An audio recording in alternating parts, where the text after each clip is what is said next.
Грек-Рим күрөшү боюнча 77 кг салмагында чыгып жүргөн Акжол Махмудов машыгуу маалында 100 кг штанганы булкуп көтөрүү боюнча чеберчилигин көрсөттү. Физикалык жактан мыкты экендигин баардыгыбыз эле билебиз. Бирок ушундай деңгээлде беле көнүмкү тынымсыз машыгуусу менен гана Власовду утуу мүмкүн экенин сезип тургандай.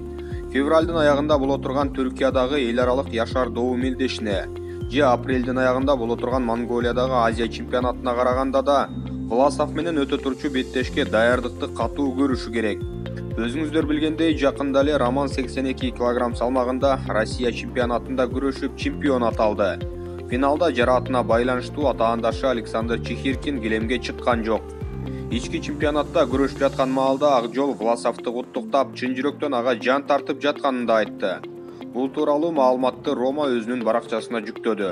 Бирок бири-бирине болгон сый-урмат эки балбан килем үстүнө чыккан мезгилде токтой турганын да унутпайлы. Жаз айларынын аягында орун алат деген беттеши жакындаган сайын бул кармаш чыңала берчүдөй.